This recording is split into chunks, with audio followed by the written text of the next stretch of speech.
Okay, guys, let us start the course. As you are familiar with the course name, it is Fluid Mechanics and Fluid Machinery. So, few parts of this course will be based upon the basic learning of fluid mechanics, and in the later end of this course, we will be learning about certain types of fluid machineries. In the due course, we will first build the basics about what is fluid mechanics, what are the concepts of fluid mechanics, and how those concepts can be used to develop different types of fluid machinery, to study different types of fluid machinery, and for engineering purpose, how the fluid mechanics concepts are used in our day-to-day lives. Okay, so that's we are going to learn under this course in a very easy way. I can explain that we are surrounded by different types of fluids and its concepts. So we are going to learn about those concepts, and then we'll try to decode what looks a critical system in under a fluid system, what looks critical into its basics, to its basics fundamental approach. Okay, so let us start with the introductory part, that what is fluid mechanics.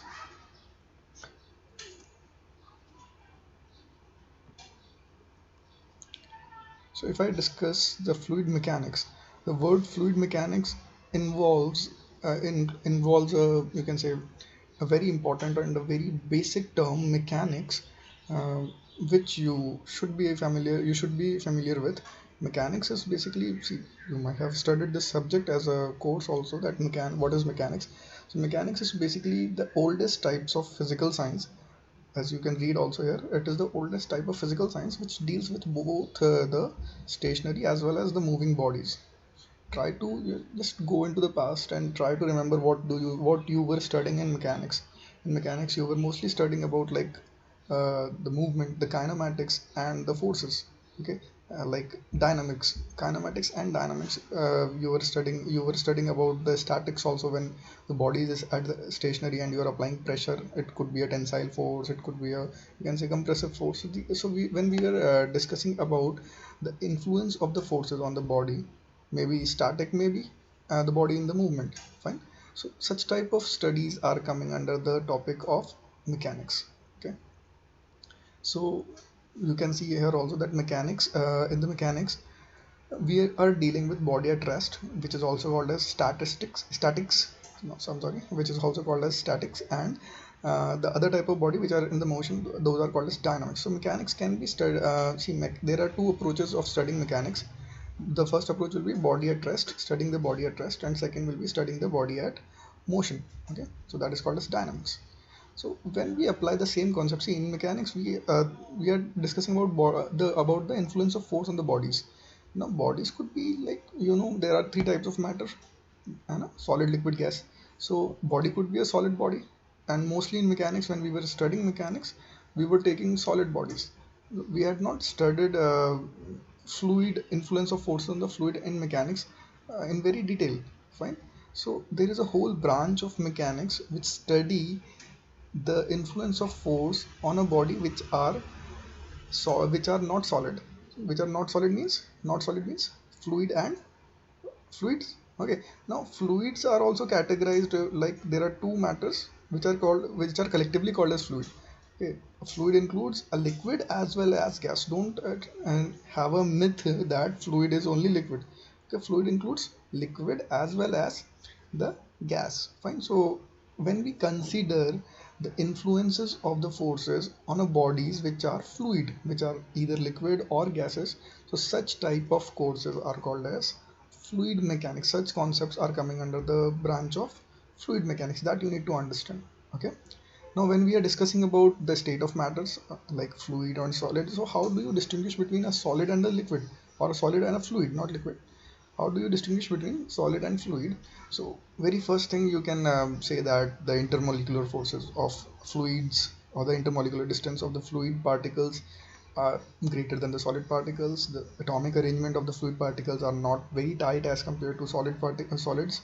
And so these are some basic, you can say, way of explaining or distinguishing between solids and fluids. But as we are going to study this course in terms of of engineering application, so we'll try to discuss, or we'll try to explain the fluid in terms of engineering aspects. Okay, so all of us, we have studied stress strain curves, fine. So in stress strain curve, what do we have studied is that if you apply force on a solid body, okay, now solid body can react elastically or plastically, okay, elastic and plastic. So when a force is applied on a solid body, okay, suppose you apply a force on a solid body, so what will happen? The solid body will undergo a deformation. Fine. Now, when the solid body is undergoing a deformation, and if you suddenly remove the load, what will happen? The solid body will try to regain its original shape. Fine. So that is called as elastic deformation. And suppose if you continue applying the load up to a certain extent, and beyond that extent, if you remove the force, the solid body will not be able to retain its shape. That is called as plastic deformation. Okay. So a solid body can also retain the shape after the removal of force, or it cannot retain the original shape after the removal of the force. But what happens in case of fluid? When you apply even the smallest of the force, smallest of the stress, okay, on a fluid body, fine, it will undergo a continuous deformation. Okay, if you even like in case of a, let's try to imagine a water bottle, okay, a water bottle which is half filled, fine. If you tilt the water bottle, okay, what will happen? You're applying stress, a very small stress on the shear stress on the water which is filled inside the bottle, fine, because of which what will happen, the water will start flowing in the bottle, fine. That means that movement, that flow of the water is called as continuous deformation. Okay, so when you are applying even a smallest of the shear stress on the liquid, on the fluid particle, it will undergo a continuous deformation. And such type of continuous deformation, or ability of the fluid particles to deform continuously, fine, make it able to flow. So fluid can only flow because it can undergo a continuous deformation. Okay, like in general terms, when we define what is a fluid, you define fluid is something which can flow. So but the basic reason why a fluid can flow, because of the intermolecular force distances between the particles are less, and due to which the fluid can undergo a continuous deformation. So that is the basic difference between a fluid and a solid. Like here, a very simple example is, you can say, discussed here. Let's say if we have taken a rubber here, okay, suppose the body is a rubber, and a shear stress is applied on the rubber, fine. So if the stress is removed, the rubber can regain its shape, okay.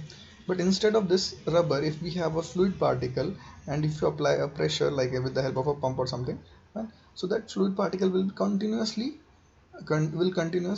deform, fine, it will not regain its original shape, fine. So that is the basic difference between a fluid and a solid. I hope it is clear.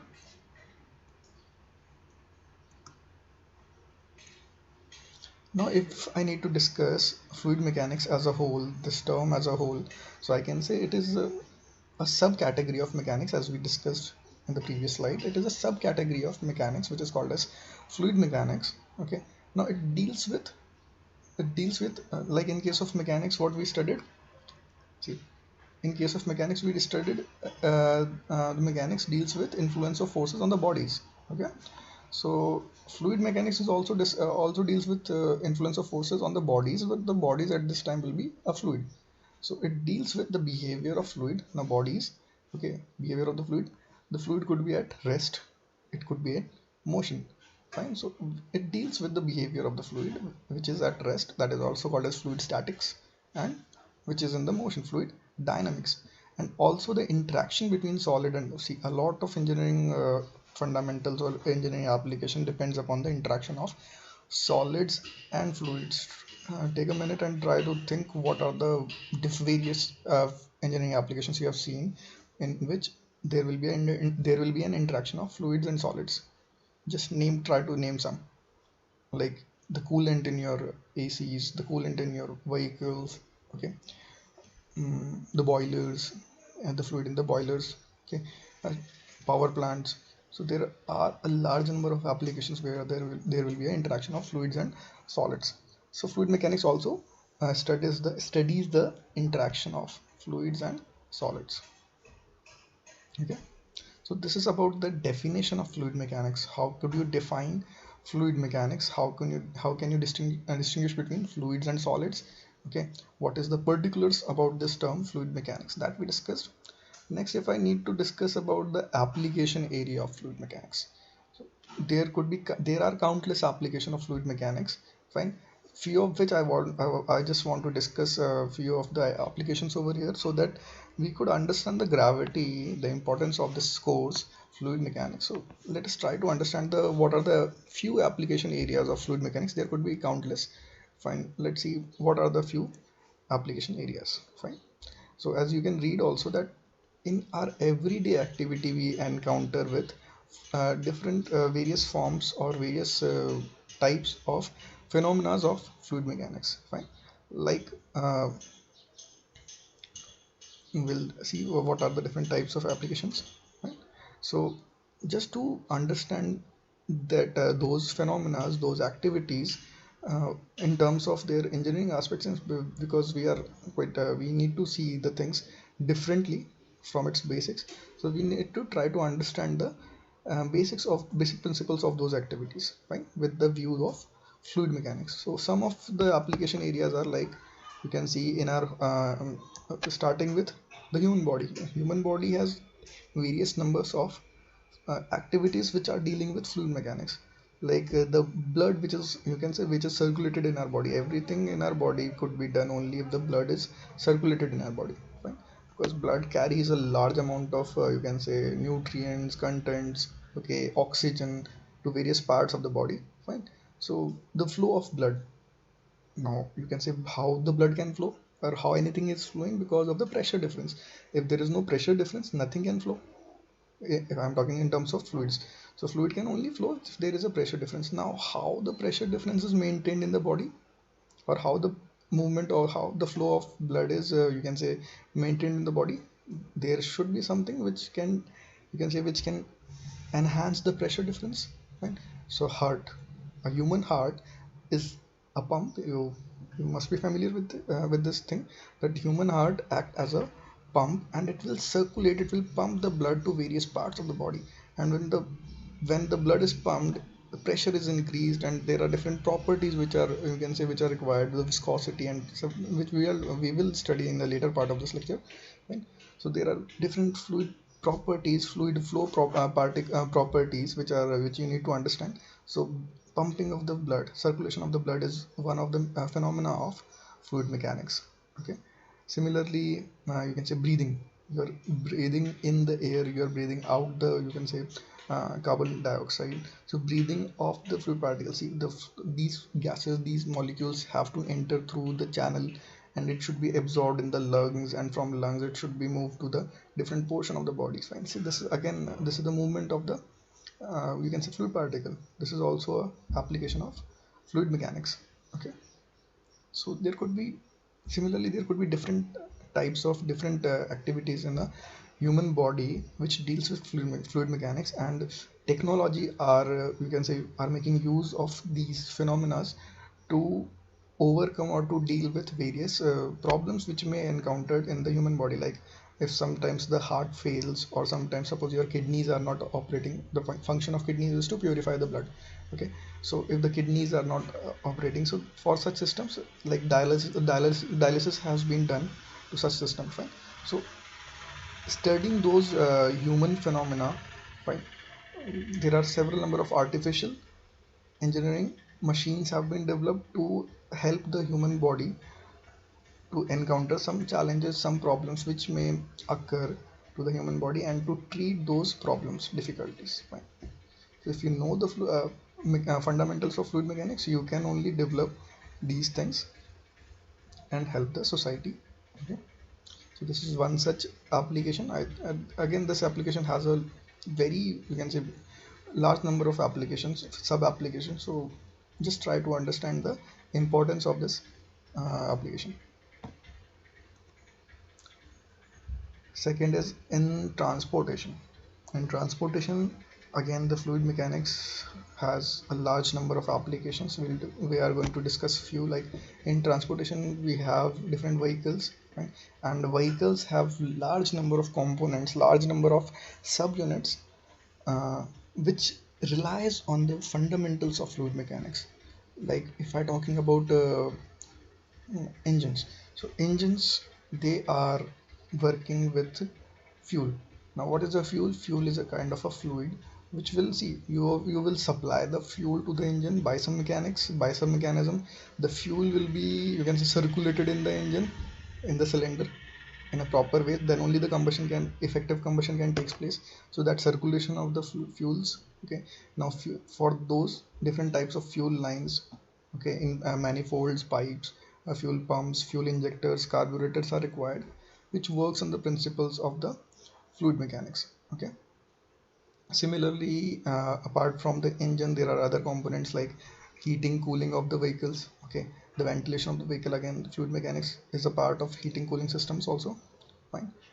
uh, Again cooling, lubrication system, again the fluent, the lubricant has to move through from one location to another location. Fine. In different at different rates. Okay, so again it could be controlled if you know the proper flow rate, required flow rate of the lubricant. Then only you can supply the lubrication system, lubricants according to the requirement. Fine. So the one person can only, you can say, maintain such things if you know the how to control the movement of the fluid.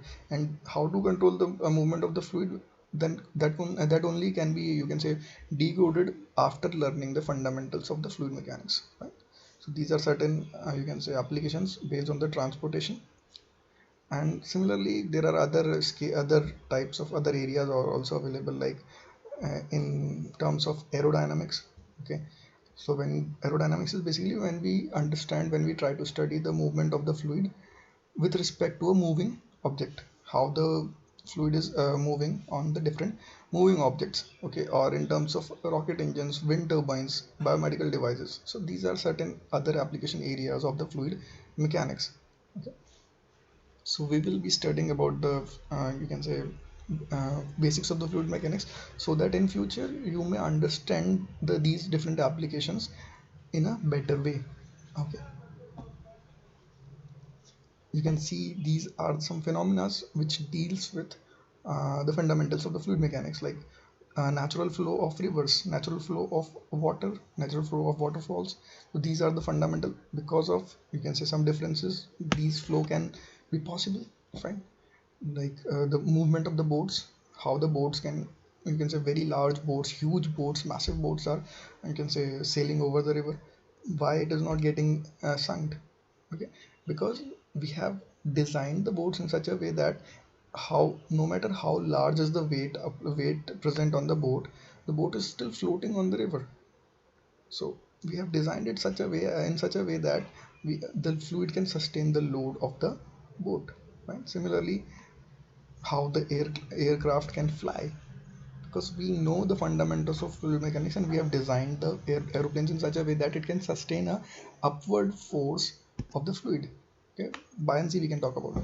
Find power plants, human body that we discussed, vehicles, okay, wind turbines, movement of the fluid in pipe networks, plumbing system, which is again a very basic, you can say, basic application of a human civilization. If you we have maintained the plumbing system, piping system, fluid can be transferred from one location to another location, and our a lot of our day-to-day activities can be, you can say, completed with the help of piping and plumbing system. Okay, similarly industrial applications, a lot of chemicals have been transported, a lot of, you can say, other fluid particles have been transported in the industries also. Fine. So when it comes, uh, so far we discussed about the terminology, fluid mechanics, what does these terms, you can say, include. Okay, then we discussed about the applications of fluid mechanics. There are n number of countless applications of fluid mechanics, some of them we discussed. Okay, now coming to the part where we need to understand, before fluid mechanics is influence of the forces on fluid at rest and fluid at motion. But to study the influence of fluid forces, you should also understand properties of the fluids. What are the several properties which may influence the whole phenomena in different ways? Fine. So we need to understand the properties of the fluids. Fine. Now, before discussing the properties of the fluid, you should also understand what is property. See, again, the two terms are important: properties and fluids. So, fluids we have discussed in a very, you can say, detailed manner previously. Now, what do you mean by properties? Okay. So, if you remember, in thermodynamics, you studied about various basic terms like what is a system, what is surrounding, what is boundary, what are properties, what are processes. Fine. So those things are also, you can say, just we'll try to recap those things over here also. So if I need to discuss what is the property of a fluid, or what do you mean by property in general? So property is something which can define a system. Okay, a property is is something, it is a characteristics of a system which is called property. Okay, but you may ask, what is a system? Okay, so system is something which is under consideration. Okay, something which is under consideration, like suppose your kidney doesn't work. Okay, your kidney is not working efficiently. That means it is not able to purify the blood. Right? So a doctor will study the kidney. Okay, so kidney in this aspect will be the system, and everything outside the kidney, that will be surrounding. Suppose you are sitting in a room. Okay, suppose you are sitting in a room and you are feeling hot. Fine, due to the summer conditions you are feeling hot. So you will try to study why this room is getting hot. So the room will be system, and everything outside the room, that will be surrounding. Right? So that means the heat is entering from outside to inside, so from surrounding to system through some system boundary. The walls are system boundary. Fine. So system is everything which is under the consideration, under the study, that is called a system. Right? So there are ways to define a system, there are ways to characterize a system. So what properties, or not property, I should not say property. So what are the things which are required to define a system? Those entities are called as property of a system. If I talk about, let's say, if I'm keeping a bowl of water. Okay, so if I need to study that bowl of water, so that bowl of water will be system, and everything outside that bowl of water will be surrounding. So if I need to define that system, bowl of water, fine, how can I define that system?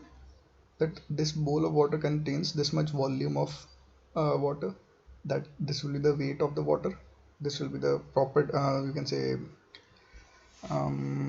pressure of the water, temperature of the water, specific gravity of the water. So everything which I'm naming here, these are the properties, okay, which I'm using to define the system. For example, again, one more example, if I take, suppose as a person. Okay, if a person is standing, and if I consider that person, that guy, as a system, how can you define that system, or how can you define a guy? By its characteristics. What are the characteristics of the guy, of that guy? Let's say he is 5'8" tall, he has 76 kilogram of weight, he is fair in color, curly hairs. Right? So these are the characteristics of that guy, that these are the properties of that system. Right? So in terms of, you can say, thermodynamic systems, we have different types of properties to define a thermodynamic system. Fine. So those properties are used to define the system. Okay, some of the properties, or very familiar properties to define a thermodynamic system, are pressure, temperature, volume, and mass. Okay, so these are different types of property. What do you mean by property, what do you mean by system? Okay, and properties are required to define a system, so that we discussed. Fine. So see, properties are basically divided into two forms. Properties could be intensive or extensive. There are two types of properties. All the properties, not two types, all the properties can be classified in two ways. Some properties are called as intensive properties, and other properties are called as extensive properties. So what do you mean by intensive property? What do you mean by extensive property? That we need to understand. See, intensive properties are those which depends upon the mass of the system. No, I'm sorry. Intensive properties are those properties which doesn't depend upon the mass of the system or the extent. Extent means the size of the system. Fine. So if the intensive properties are those properties which do not depend upon mass, which do not depend upon the extent of the system, those properties are called as intensive properties, like temperature, pressure, density. Okay.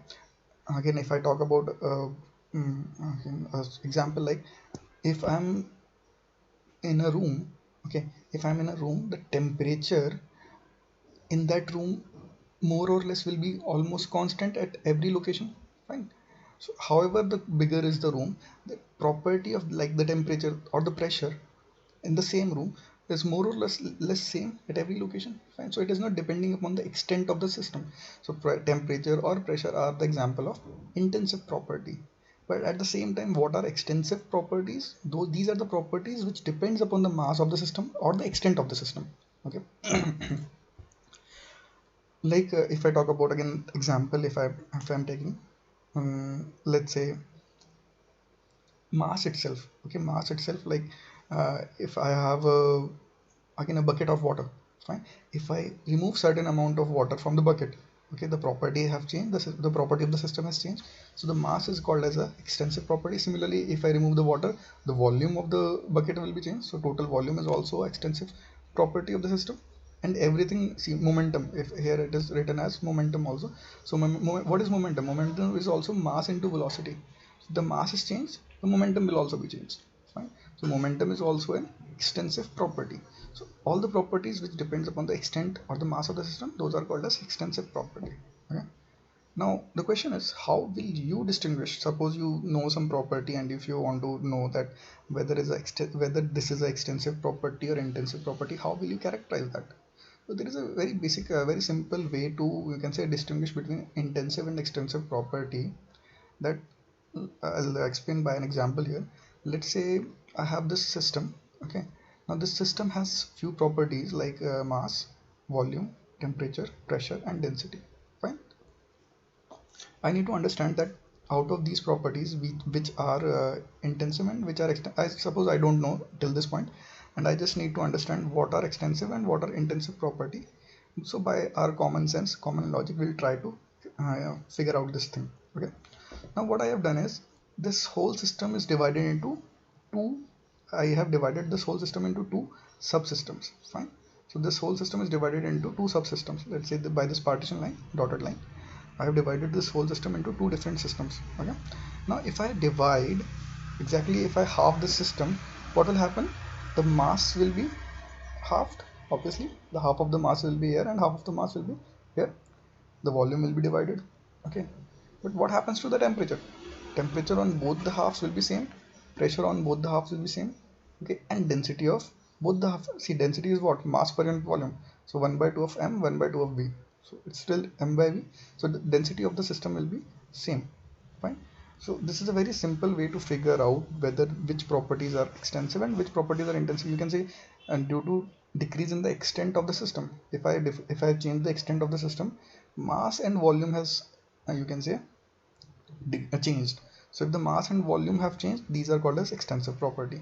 But which properties have not changed? So these are the intensive property. Okay. Also, there is one more logic, like if you divide two extensive property, the resultant will be an intensive property. Like in the case of density, the two extensive properties are mass and volume. If you divide mass and volume, you are getting something which is intensive property. So you can say ratio of two extensive property is also an intensive property. Okay. I'll discuss this point in, you can say, detail in the next point here.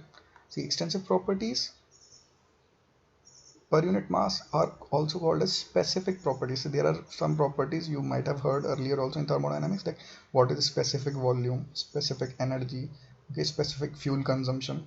Right? So specific, whenever you study about, whenever you heard any term specific, so specific could be in terms of per unit mass. Okay. So if I talk about like what is a specific volume, so volume per unit mass. Okay. So there are example like of the specific properties are specific volume and specific energy. Right? Specific volume is what? Volume per unit mass. Okay. So volume per unit mass is called as specific volume.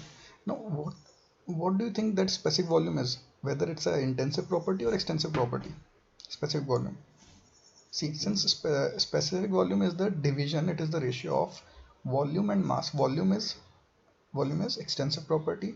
Mass is also extensive property, and ratio of two extensive property is intensive property. Right? So specific volume is intensive property. Okay. Similarly, total energy. So total energy is energy per unit mass. Energy is also extensive property, mass is also extensive property. So ratio of energy per unit mass is intensive property, that is called as specific energy. Okay, so I hope it is clear to you what are properties, what are intensive property, what are extensive property.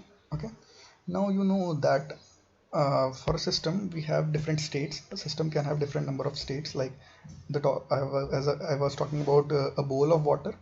Okay, a bowl of water, if I characterize all the properties of the bowl of water, I can fix the state of the water in the bowl.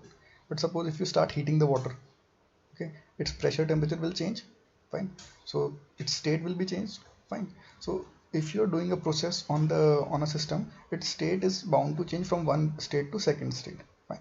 Now the thing is, how will you define the state of the system? Okay. So to define the state of the system, we need some properties. So the question is, how many properties, how many, at least how many properties should I know to define the state of the system, fine. So this could be a question of your objective questions also, that minimum number of properties required to define the state of the system, right? So there is a state postulate that you need at least two independent intensive properties to define a state of a system. Now be with me that I'll define it in a proper manner. So you need at least two intensive properties to define the state of the system. Again, I'm repeating the point that what is the state of a system. Let's say, again, the example is, if you are keeping a water in a bowl, fine. So you know the temperature, you know the pressure, you know the volume, you know the mass of that water in the bowl, fine. So that is one state of the system. That is, system is bowl of water, fine. But if you start heating, okay, its temperature will change, let's say from 20 degree to 45 degree. Pressure will change, suppose from 1 bar to 1.5 bar. Okay, volume will decrease, mass will decrease, fine, due to evaporation or something, fine. So after some time, after heating, okay, the state is not the same now, because the properties have changed, fine. So that is called a second state of the same system. Bowl in the water, the state has changed, fine. Now how many properties are required to define this state, fine. So minimum there should be two properties known to define the state of a system. Why two properties? Okay, let's say, if you what happens when you plot a graph. When you plot a graph, you plot between x and y axis. So on x axis you keep one parameter, on y axis you keep another parameter, and then you define, with the help of slope or area under the curve, you define other properties, fine. So at least you need two properties to define the state of the system. For example, if I take let's say, in thermodynamics you have used steam tables. So in steam tables, what you used to do, you make use of pressure and temperature. Okay, you calculate pressure and temperature, and with the help of pressure and temperature you find other properties like enthalpy, entropy, okay, internal energy. So these are the other properties you calculate with the help of two properties. So at least two properties are required, and if you know any two properties, any two intensive properties, you can calculate the other properties in a very simple, with the help of very simple calculations, fine. So this is a very important question, that you need at least two properties to define the state of the system. Am I clear? Okay. So this is the whole lecture for today. I think we should conclude this lecture over here, and we'll keep discussing the lecture about the properties of the fluid for a while, maybe one or two lectures. The different properties of the fluids, we'll try to solve some numerical problems also about the properties of the fluids in the coming classes. So okay, any questions you can ask. Okay.